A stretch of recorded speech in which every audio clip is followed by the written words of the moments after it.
우리 인생을 돌아보면 우리 인생에 영향을 줬던 것들은 대개가 우연한 것들로 보여집니다. 내가 우연하게 읽은 책, 이런 책들이 영향을 줄 때가 있고요.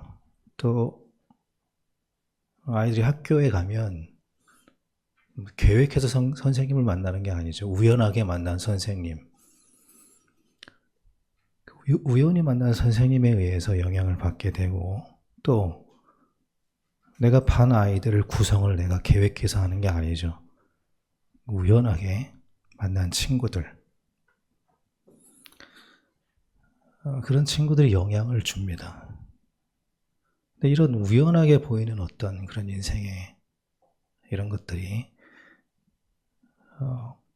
성경은 이런 우연처럼 보이는 것들이 다 하나님의 주권적 섭리 안에서 일어나는 것이라고 얘기를 합니다.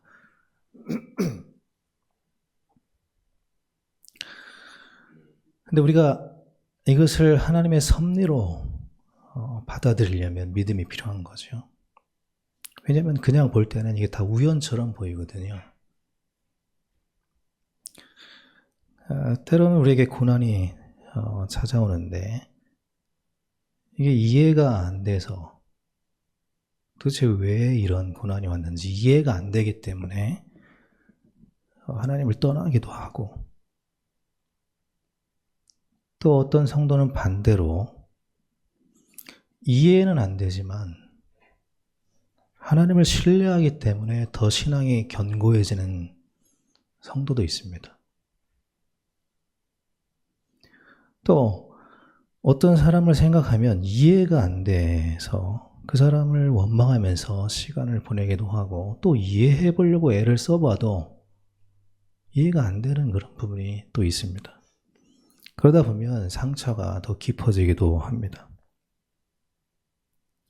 그냥 잊고 살아보려고도 하지만 치유되지 않은 상처는 잊혀지지 않는다는 것을 알게 되죠. 그래서 성경은 우리 안에 있는 이 원망이라든가 이해되지 않는 어떤 그런 원망거리라든가 이런 상처를 극복하는 길에 대해서 이렇게 얘기를 해줍니다. 우리의 눈을 하나님께로 돌리라는 거예요. 이해되지 않는 인생을 마주하게 될 때 눈을 하나님께로 돌리라. 거기에 하나님의 은혜가 있고 위로가 있고 치유가 있다는 겁니다.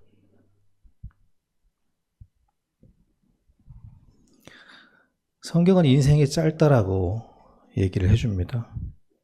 우리는 곧 하나님 앞에 서야 됩니다. 이 짧은 인생을 우리가 이해되지 않는 인생을 고민하면서 괴로워하면서 살아가는 것이 아니라 믿음으로 걷다가 하나님 앞에 서게 되기를 예수님의 이름으로 축원합니다. 오늘 본문은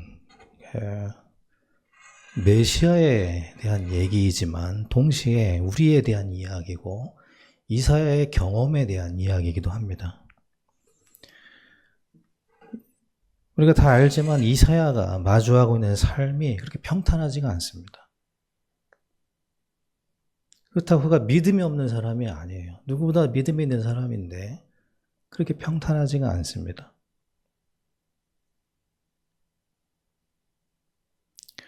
그리고 이스라엘 백성들의 삶도 평탄하지가 않습니다.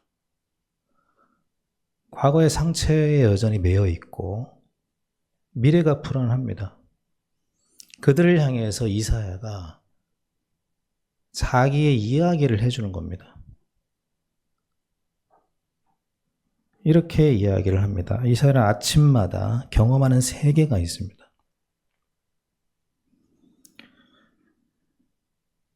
그 아침마다 이사야는 말씀을 묵상하는데 그 말씀이 살아서 운동하는 것을 경험을 해요.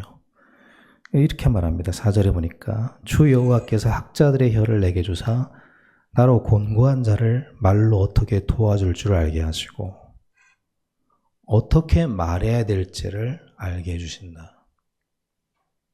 또 아침마다 깨우치시되 나의 귀를 깨우치사 학자들 같이 알아듣게 하시도다. 어떻게 살아야 될지가 명확해진다는 얘기입니다. 그러니까 이사야는 아침마다 성경 말씀을 묵상을 하는데 그 말씀을 묵상할 때마다 뭐를 말해야 되며 어떻게 살아야 될지가 명확해진다는 겁니다.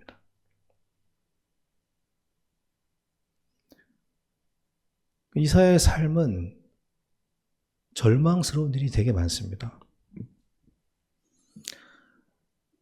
하루에도 여러 번 멈추고 싶어요. 자기가 하는 이 사역을 멈추고 싶고 또 떠나고 싶은 그런 마음이 듭니다. 그런데 그럴 때마다 하나님의 말씀을 묵상하면 그 말씀이 자기 안에서 역사할 때 그런 무거운 짐들이 깃털처럼 가벼워짐을 느낀다는 겁니다. 그리고 하나님 말씀을 따라서 살 수 있는 담대함이 생긴다는 것인데 5절에 이렇게 말합니다. 주 여호와께서 나의 길을 여셨으므로 내가 거역하지도 아니하며 뒤로 물러나지도 아니하며 내게 주어진 삶을 거역하지도 않고 물러나지도 않는 그런 힘이 생긴다는 걸 얘기하고 있습니다. 6절에 보면 나를 때리는 자들, 나의 수염을 뽑는 자들, 나의 뺨을 때리는 자들, 침 뱉는 자들. 이사야 자기를 비판하는 사람들의 소리가 마음을 다 괴롭게 하고 모욕스럽고 수치스럽지만은 그런 것들이 내 얼굴을 가리지 아니한다. 난 그런 일을 당해도 더 이상 내 얼굴을 가리지 않는다. 그 말은 더 이상 내게 그런 것들이 짐으로 여겨지지 않는다라는 말입니다. 그런 괴로움이 사라졌다는 얘기는 하지 않잖아요. 그런 고난이 사라졌다는 얘기를 하는 게 아니라 그런 고난이 내게 더 이상 짐으로 여겨지질 않는다라는 얘기를 하고 싶은 겁니다.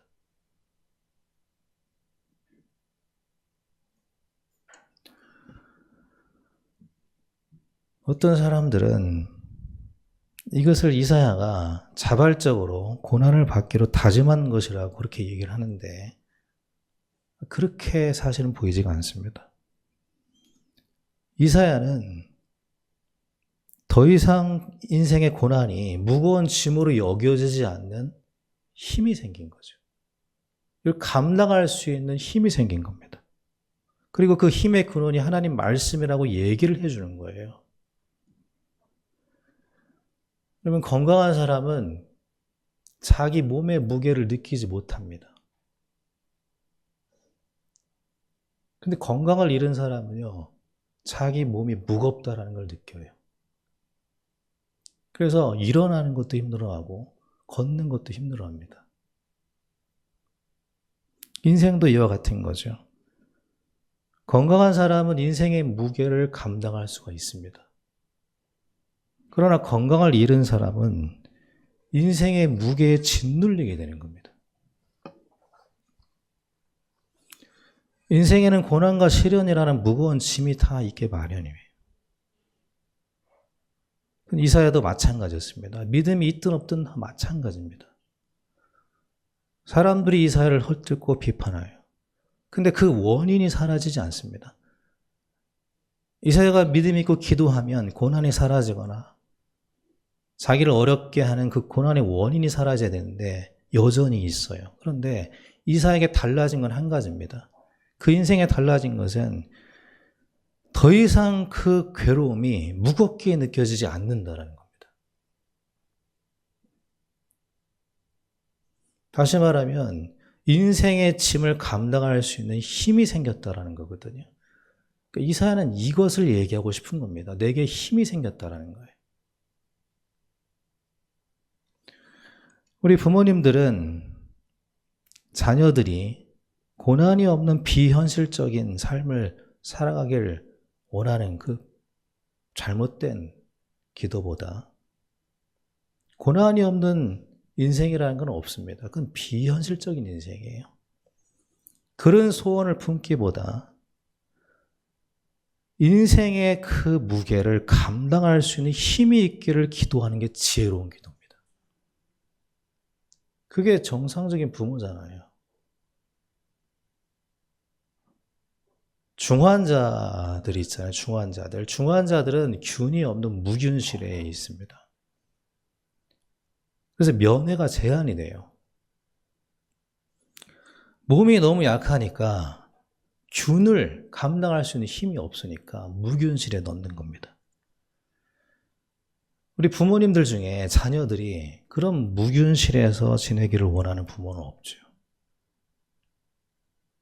그것을 감당할 수 있는 힘이 있기를 원하죠. 세상은 균이 가득한 곳입니다. 문제가 가득하고 고난이 많아요. 하나님이 우리에게 원하시는 것은 그 균이 없고 고난이 없는 인생이 아니라 그것을 감당할 수 있는 힘이 있기를 원하십니다. 그 힘이 어디 있다는 말이죠? 이사야는 그것이 말씀에 있다라고 말을 해주고 싶은 거예요. 하나님 말씀에 우리가 건강하게 살 수 있는 양식이 있다. 영양이 있다. 그 말씀을 아침마다 나는 묵상하고 있다. 바울도 이와 비슷한 고백을 했습니다.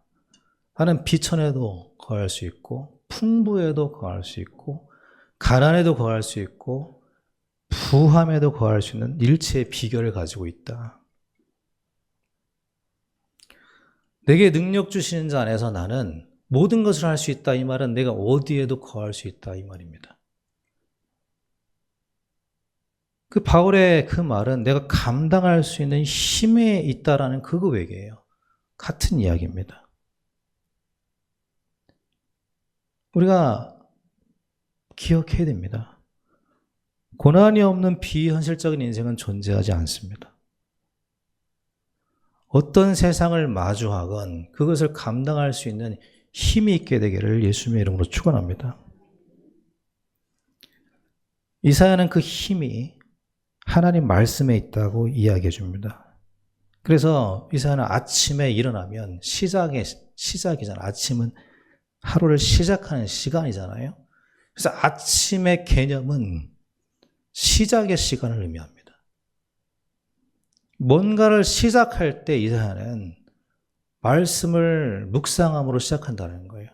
하나님 말씀을 듣는 것으로 시작한다는 겁니다. 우리 자신은 어떻습니까? 말씀을 통해서 우리 자신을 돌아봐야 되잖아요.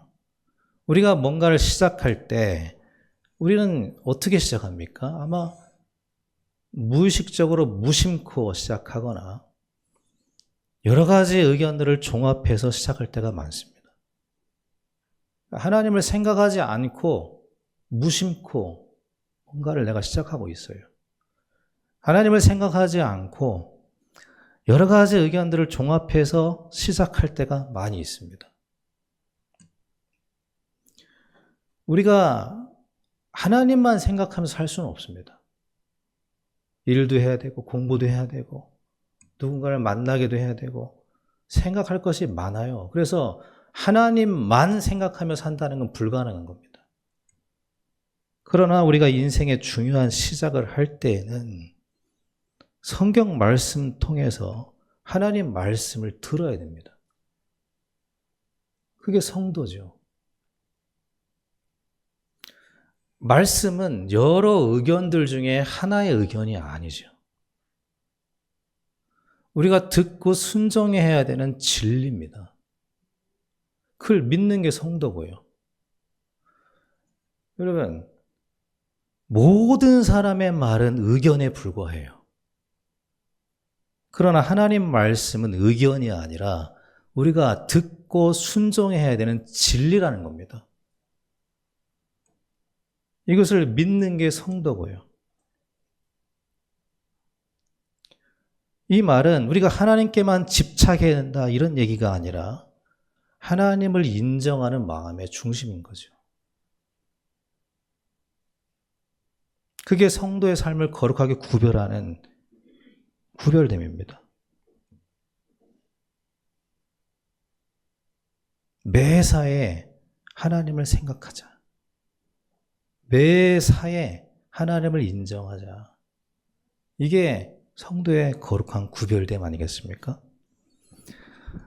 그 아나운서들 중에 기독교인들 있지 않습니까? 제가 몇 명 이제 연예인들 간증을 들었는데 이게 차이가 있어요.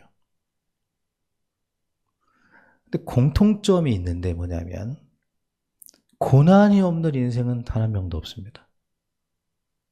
근데 그 고난을 대하는 태도의 차이가 있습니다. 어떤 연예인은, 어떤 분은 고난이 올 때, 이해되지 않는 고난이 올 때 하나님을 원망을 합니다. 원망을 했다라는 거예요. 근데 어떤 연예인은요, 고난이 왔을 때 그냥 끝까지 하나님을 인정했대요. 신뢰하고. 근데 하나님을 원망한 연예인도, 하나님을 인정한 연예인도 지금 믿음이 성장해서 건강하게 서 있기 때문에 간증을 하는 거거든요. 아니, 고난을 대하는 태도가 달랐는데 왜 똑같이 믿음이 성장했는가? 거기에는 이런 공통점적인 이유가 있습니다. 하나님을 인정을 하든 하나님을 원망을 하든 두 부류 다 한 가지를 한 게 있어요. 그게 뭐냐면 자기의 삶에서 하나님을 제외시키지 않았다는 겁니다. 인정을 해도 하나님 앞에서, 원망을 해도 하나님 앞에서 하는 거예요. 그러니까 하나님 앞에 서 있었고 하나님을 생각하고 있었고 하나님을 자기 삶에서 제외시키지 않았다는 겁니다.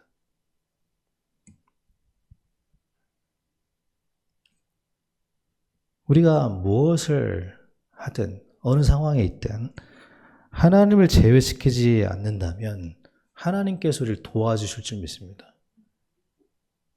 근데 우리가 얼마나 많이 우리의 삶 속에서 하나님 없이 뭔가를 할 때가 많잖아요. 하나님을 제외시키고 뭔가를 시작할 때가 많잖아요. 어떤 결정을 내릴 때가 많습니다.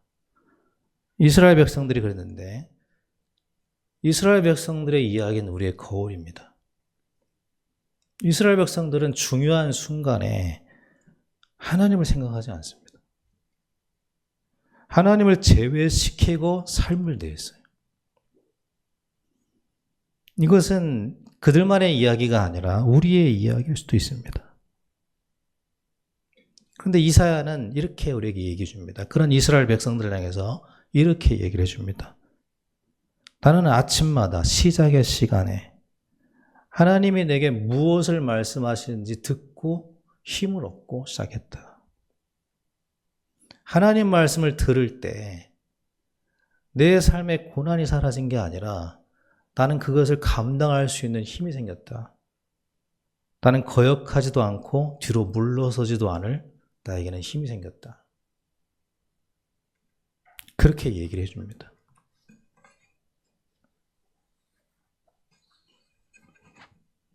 하나님께서는 우리에게 뭘 원하시는 겁니까? 끝까지 견디는 자는 구원을 얻으리라. 우리가 견디고 감당할 수 있는 힘이 있기를 원하셔요. 우리 자녀들이 세상 한복판에서 그것을 능히 감당할 수 있는 힘이 있기를 원하듯이 하나님도 그렇게 살기를 원하십니다. 삶이 우리를 힘들게 하고 또 모욕하고 침뱉고 수치를 줄 때가 있습니다. 그때마다 하나님이 도우신 힘으로 그것을 감당할 수 있는 우리 모두가 되기를 예수님의 이름으로 축원합니다. 세상이 우리를 치고 사람이 우리를 힘들게 할 때 이사야는 이렇게 말합니다.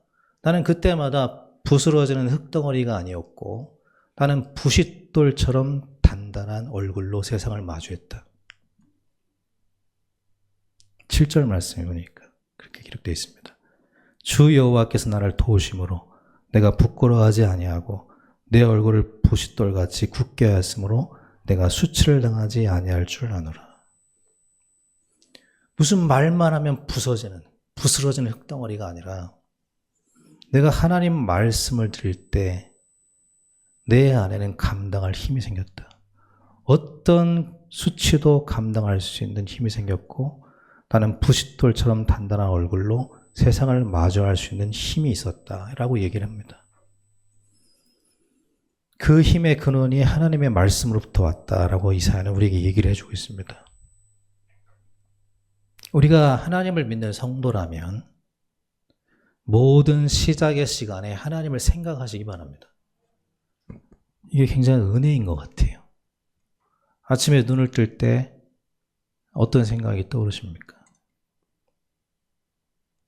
뭔가를 결정할 때 나는 어떻게 그것을 결정합니까? 하나님을 믿는 성도가 맞다면 하나님을 생각하고 하나님을 제외시키지 말고 하나님이 내게 하시는 말씀을 듣는 겸손한 성도들 되길 바랍니다. 그래서 저는 성경을 읽을 때 여러분 우리는 어떻게 하면 많이 읽을까? 일독을 빨리 할까? 그런 관점으로 성경을 읽는데 그렇게 읽는 게 아니고 성경은 경청하는 자세로 읽어야 됩니다. 그래서 많이 읽고 짧게 읽고가 중요한 게 아니라 내가 한 구절을 읽어도 하나님이 내게 뭐라고 말씀하시는지 경청하는 자세로 읽어야 돼요. 그렇게 성경 읽으시기 바랍니다.